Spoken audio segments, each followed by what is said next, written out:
চেনা পছন্দের পিচ পেয়ে পাল্টে গেল কেকেআর। জয়ের সরণিতে কলকাতা নাইট রাইডার্স।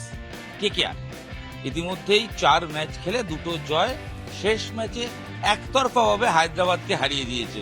যে হায়দ্রাবাদকে বলা হচ্ছে যে তারা নাকি ব্যাট করলেই প্রায় 300 করতে পারেন প্রত্যেক দিন, সেই হায়দ্রাবাদকে মাত্র 120 রানে অল আউট করে দিতে পেরেছে কেকেআর বলি। কেকেআর কোন মঞ্চে পাল্টে গেল যদি সেই হিসেব দেখি, যদি একটু খুঁজে দেখার চেষ্টা করি, তাহলে উঠে আসবে বেশ কিছু কারণ। তার মধ্যে অবশ্যই এক তো পছন্দের উইকেট, কারণ কেকেআর এর একটা কনফিডেন্স বিল্ড আপ হয়েছে। হয়তো অনেকেই বলছেন, কেকেআর এর অনেকে বলছেন যে উইকেট দিনের শেষে ম্যাটার নয়, তবে অনেক ক্রিকেটাররা বলছেন যে হ্যাঁ, উইকেটটা পছন্দের হলে সেটা বেটার হয়। সেটা অধিনায়ক অজিঙ্কা রাহানে হোক কিংবা ভেঙ্কটেশ আয়ার, তারা প্রত্যেকেই বলছেন যে নিজের হোম গ্রাউন্ডে অ্যাডভান্টেজ পেলে অলওয়েজ সেটা বেটার। কেকেআর একটা অ্যাডভান্টেজ অবশ্যই, যে চেনা মাঠ, নিজের চেনা মাঠে চেনা উইকেট পেয়েছে এবং সেই উইকেট পেয়ে তারা নিজেদের মেলে ধরতে পেরেছে, কনফিডেন্স বিল্ড আপ হয়েছে। তবে কেকেআর এর প্রাপ্তির জায়গাটা খুব ইম্পর্টেন্ট, কারণ কেকেআর এর 23,75,00,000 আর অন্যদিকে 13 কোটি, অর্থাৎ ভেঙ্কটেশ আয়ার 23,75,00,000 টাকা দিয়ে কেকেআর এসছেন, আর 13 কোটি রিঙ্কু সিং। এই দুজন অর্থাৎ প্রায় 36,75,00,000 টাকা ইনভেস্ট যাদের ওপর হয়েছে, তারা রান পেয়েছেন। অর্থাৎ ভেঙ্কটেশ আয়ার তিনি 29 বলে 60 রান করেছেন, ফর্মে ফিরেছেন। ভেঙ্কটেশ আয়ার প্রথম 3টে ম্যাচে রান ছিল না, একটা ব্যাট করতে পারেননি, বাকিগুলোতে তথৈবচ অবস্থা, খুব একটা কিছু করতেই পারেননি। সেই ভেঙ্কটেশ আয়ার অবশেষে ব্যাটে রান ফিরে পেয়েছেন। 29 বলে 60 রানের হায়দ্রাবাদের বিরুদ্ধে ইডেনের মাঠে অসাধারণ ইনিংস খেলেছেন। যদিও ইনিংস শেষে ভেঙ্কটেশ আয়ার বলছেন যে তিনি বিশ্বাস করেন না যে দামি ক্রিকেটার মানেই রোজ রান করবে। তিনি বিশ্বাস করেন দলের প্রতি তার কতটা ইম্প্যাক্ট রয়েছে, কতটা পারফরমেন্স তিনি করলেন, যার জন্য দল জিতলো। এই বিষয়টা তার কাছে খুব ইম্পর্টেন্ট। সে যদি প্রয়োজনে 20 রান হয় সেটা হবে, প্রয়োজনে 2-4 ওভার ব্যাট করে দেওয়ার হয় সেটা হবে। অর্থাৎ নিজেকে দলের প্রয়োজনে মেলে ধরতে চান, দাম দেখে রোজ রান করতে হবে এইভাবে তিনি ভাবেন না। তবে এটাও স্বীকার করেছেন নিউজ 18 বাংলার প্রশ্নের উত্তরে যে হ্যাঁ, তিনি হয়তো প্রেসারে ছিলেন, কারণ প্রথম 2-3টে ম্যাচে রান না পাওয়ায় একটা তো প্রেসার তৈরি হয়েছে, যদিও সেই প্রেসার আশা করা যায় সেটা তিনি কাটিয়ে ফেলেছেন। ভেঙ্কটেশ আয়ারের ব্যাটে রান কেকেআর কে স্বস্তি দিয়েছে, কারণ কেকেআর কে বাজিমাত করতে হলে অবশ্যই মিডিল অর্ডারকে রান করতে হবে। কেকেআর এর ভেঙ্কটেশ আয়ারের পাশাপাশি রিঙ্কু সিং, যে রিঙ্কু সিং দীর্ঘদিন ধরে রয়েছেন, তবে বেশ কয়েক বছর ধরে যার পারফরমেন্সের গ্রাফ অলওয়েজ ঊর্ধ্বমুখী, কেকেআর থেকে খেলেই ভারতীয় দলে ডাক পেয়েছেন, সেই রিঙ্কু চলতি আইপিএলে ফর্মে ছিলেন না। তবে 32 রানে অপরাজিত থেকে হায়দ্রাবাদের বিরুদ্ধে যে ইনিংস ডেভেলপ করেছেন, ইনিংস বিল্ড আপ করেছেন কেকেআর কে 200 রানে পৌঁছে দিয়েছেন। তাই রিঙ্কুর ব্যাটে রানের খরা কেটেছে, এটাও বলছেন বিশেষজ্ঞরা। রিঙ্কুর ব্যাটে রানের খরা কাটা মানেই রিঙ্কু সিং কিন্তু একটা কনফিডেন্স পেল। একদিকে ভেঙ্কটেশ আয়ার, সঙ্গে রিঙ্কু সিং, এই দুজনের কনফিডেন্স কেকেআর কে অবশ্যই আত্মবিশ্বাস যোগাবে এবং পাল্টে যাওয়া কেকেআর এর যে মন্ত্র আমরা খুঁজছি তাতে অবশ্যই প্রথম পয়েন্ট লেখা হবে হ্যাঁ, ইয়েস, ভেঙ্কটেশ আয়ার, রিঙ্কু সিং, ওই 36,75,00,000 টাকা ইনভেস্ট যাদের, তারা রান পেয়েছেন। এ তো গেল প্রথম ফ্যাক্টর। সেকেন্ড ফ্যাক্টর, আলোচনা তাকে নিয়ে কম হয়, খুব একটা খবরে আসেন না, তার নাম অঙ্কুশ রঘুবংশী। রঘুবংশী কেকেআর এর impact player. Yes, impact player হিসেবে মাঠে ব্যাট করছেন, মানে প্রথমে ব্যাট করলে বা পরে ব্যাট করলে তাকে ইম্প্যাক্ট প্লেয়ার হিসেবে খেলানো হচ্ছে এবং পরিবর্তে ইম্প্যাক্ট হিসেবে মাঠে আসছেন পরিবর্তে বৈভব আরোরা, তিনিও কিন্তু সাকসেস পাচ্ছেন। আগে রঘুবংশীর কথা বলি। রঘুবংশী কম বয়সী ছেলে, ইতিমধ্যেই 50 রান করেছেন হায়দ্রাবাদের বিরুদ্ধে এবং রঘুবংশীর ব্যাট দেখা যাচ্ছে যে তিনি কার্যকারী ইনিংস প্রায় রোজই খেলার চেষ্টা করেন। রঘুবংশীর ব্যাট কেকেআর কে একটা কনফিডেন্স দেয় শুধু নয়, ইনিংস ডেভেলপ করতে সাহায্য করে এবং যে পজিশনে রঘুবংশী নামছেন সেই জায়গা থেকে ইনিংস ডেভেলপ করার ক্ষেত্রে অনেকটাই সুবিধা হচ্ছে। হায়দ্রাবাদ ম্যাচে রাহানেকে সঙ্গে নিয়ে যে ইনিংসটা খেলেছেন এবং খুব বিশেষ করে তাদের যে পার্টনারশিপ, হাফ সেঞ্চুরি রানের যে পার্টনারশিপ, হাফ সেঞ্চুরি বেশি রান তাদের যে পার্টনারশিপ, সেই পার্টনারশিপটা অনেকটা আত্মবিশ্বাস জুগিয়েছে কেকেআর এর ব্যাটিং অর্ডারকে, কেকেআর এর টিম ব্যাটিং অর্ডারের মিডিল অর্ডারকে।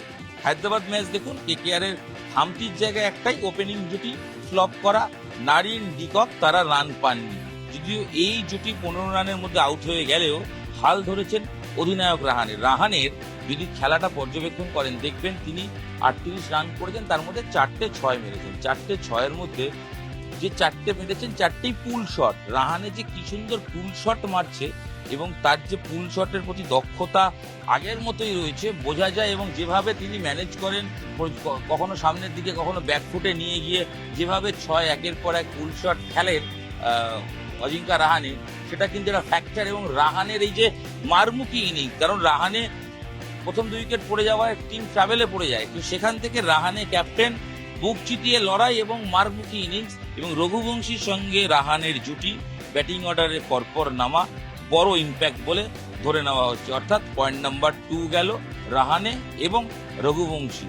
বয়স কম, আলোচনা বেশি হয় না, কিন্তু সত্যি কার্যকরী প্লেয়ারের নাম রঘুবংশী। রঘুবংশীর প্রতি কেকেআর ইনভেস্ট লং টার্ম, সেটা বোঝাই যায়। এই দুটো তো গেল ব্যাটিং ফ্যাক্টর, সঙ্গে মিডল অর্ডারে রান করা। থার্ড ফ্যাক্টর, খুব ইম্পর্টেন্ট ফ্যাক্টর, সেটা হচ্ছে বোলিং ডিপার্টমেন্ট। কেকেআর পছন্দের স্পিনিং ট্র্যাক পেয়ে তাতে কেকেআর স্পিনার একজন এক্সট্রা খেলিয়েছে হায়দ্রাবাদ ম্যাচে, মঈন আলী। তবে কার্যকারী ভূমিকা কে করেছে জানেন? তার নাম বৈভব আরোরা। ইম্প্যাক্ট প্লেয়ার হিসেবে মাঠে নেমেছে, মাঠে নেমে 3 উইকেট পেয়ে ম্যাচের সেরা হয়েছেন। ঘূর্ণি উইকেট, স্পিন ট্র্যাক উইকেট, সেই উইকেটে যখন বৈভব আরোরার মতো জোরে বোলাররা সেরা হন, তখন বোঝা যায় যে দিনের শেষে পিচ নয়, আলটিমেট ক্রিকেটারদের পারফরমেন্স কথা বলে। পিচ হয়তো কনফিডেন্স যোগায় যে পছন্দের পিচ পেলাম, কিন্তু দিনের শেষে যে পারফর্ম করে সেই জেতে। বৈভব আরোরার বোলিং প্রমাণ করে দিচ্ছে, তিনি যেভাবে ইয়র্কার করেছেন এবং যেভাবে তিনি কাটার দিয়েছেন, যেভাবে বিপক্ষের তাবড় ব্যাটসম্যানদের তুলে নিয়েছেন, তাতে বৈভব আরোরা তিনি ইম্প্যাক্ট প্লেয়ার এবং কেকেআর এর বদলে যাওয়া অন্যতম নাম বা 3rd নম্বর ফ্যাক্টর বৈভব আরোরা। সঙ্গে অবশ্যই হর্ষিত রানা, এই জোরে বোলার জুটি। আরেকজনের কথা বলতে হবে, তার নাম আন্দ্রে রাসেল। প্রথম 2টো ম্যাচে তাকে বল করানো হয়নি, কিন্তু তারপর 2টো ম্যাচে বল করে 3 উইকেট নিয়েছেন।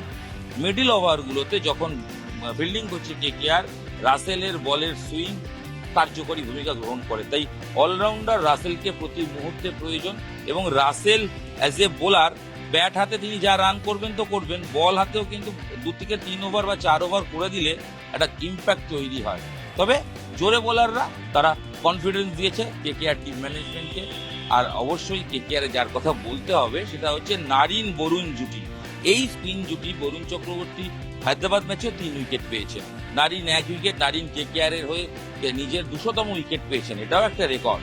তো নারিন বরুণ, এই যে স্পিন অ্যাটাক, এই দুজন যেভাবে নিয়ন্ত্রিত বোলিং করছেন এবং তারা যেভাবে প্রেসার ক্রিয়েট করছেন বিপক্ষের ওপর, বল টার্ন করাচ্ছেন। বরুণ তো কনফিডেন্স এমনিতেই রয়েছে, চ্যাম্পিয়ন্স ট্রফি জয়ী দলের মেম্বার, সেখানে পারফর্ম করেছেন। তো বরুণ চক্রবর্তী সেও একটা ফ্যাক্টর। তো সব মিলিয়ে কি দাঁড়ালো?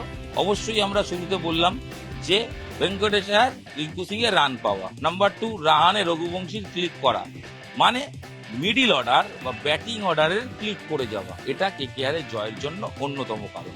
Second point, fielding better. তবে তার চেয়েও বলবো বোলিং ডিপার্টমেন্ট, যেটা বললাম বৈভব আরোরার পারফরমেন্স, যেটা বললাম স্পিন ডিপার্টমেন্ট, এখানে সুনীল নারিন, বরুণ চক্রবর্তীর পারফরমেন্স, সব মিলিয়ে অলরাউন্ডার পারফরমেন্স। একটা ম্যাচ জিততে গেলে অলরাউন্ডার পারফরমেন্স দরকার, ফিল্ডিং, বোলিং, ব্যাটিং সব জায়গায়।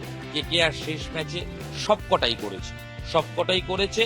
হায়দ্রাবাদের কথা যতটা কম বলা হয় ততটাই ভালো। এবং কেকেআর প্রথম 3rd ম্যাচ মুম্বাইয়ের কাছে জঘন্য 116 রান করার পর, জঘন্য হারের পর তারা লিগ টেবিলে 10 নম্বরে চলে গেছিল।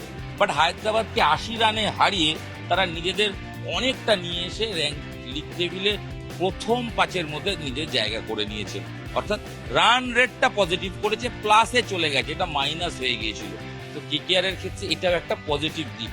কেকেআর এর পরবর্তী ম্যাচ প্রতিপক্ষ লখনৌ, কলকাতার মাঠে খেলা 8 তারিখ। তার আগে কেকেআর কনফিডেন্ট, কারণ তারা জয়ে ফিরেছে, তাদের batting order, middle order run পেয়েছে, বোলিং ডিপার্টমেন্ট প্রায় সবাই সাকসেস, সবকটাই ভালো গেছে। ফিল্ডিংয়েও বেশ ভালো ক্যাচ হয়েছে।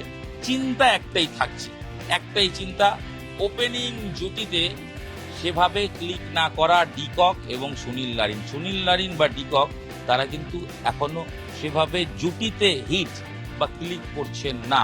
একটা ম্যাচে ডিকক অবশ্যই 97 করেছেন, কিন্তু সেভাবে বাকি ম্যাচগুলোতে রান পাচ্ছেন না। নারিনও সেটা হচ্ছে না। ওপেনিং জুটি কি কেকেআর পরবর্তী ম্যাচে পাল্টাবে, নাকি যেহেতু জয় চলতে থাক ভেবে এই ওপেনিং জুটি রাখবে? কারণ ওপেনার হিসেবে গুরবাজ আফগানিস্তানের উইকেট রক্ষক তিনি কিন্তু বসে রয়েছেন, চাইলে ডিককের পরিবর্তে তিনি আসতেই পারেন। বা অপশন 2 রমনদীপ ব্যাটিং অর্ডারে অনেক নিচের দিকে নামছেন, 9 নম্বরে নেমেছেন মুম্বাই ম্যাচে, তিনি কি ওপেন করবেন? কারণ নিজে তিনি জানিয়েছেন যে তিনি ওপেন করতে চান, সুযোগ পেলে ওপেন করবেন। ওপেনিং জুটি কি পাল্টে যাবে কেকেআর? এই একটা জিজ্ঞাসা ছাড়া বাকি জায়গায় চিন্তার কারণ নেই। লখনৌ ম্যাচের আগে করবো লড়বো জিতবো রে দলের ফিল গুড ফ্যাক্টর বইছে, শাহরুখের বার্তা, সব মিলিয়ে চনমনে মেজাজে কেকেআর অর্থাৎ Kolkata Knight Riders. News 18 Bangla ডিজিটালে আপনাদের সঙ্গে আমি ইরণ রায় বর্মন ছিলাম। কোন মঞ্চে পাল্টে গেল কেকেআর? কেকেআর এর রহস্য কি? সাকসেসের খারাপ যাচ্ছিল, সেখান থেকে ভালো হলো কি, কোথায় ডেভেলপ করলো, সেইগুলো নিয়ে আলোচনা করলে এবং আরেকটা পয়েন্ট যেটা হয়তো আমরা আলোচনা করিনি সেটা বলতে হবে, সেটা হচ্ছে যে ব্র্যাভোর কথা। দলের মেন্টার সবসময় টিমকে চার্জ আপ করছেন, পজিটিভ একটা ভাইবস আনার চেষ্টা করছেন, এটাও ফ্যাক্টর।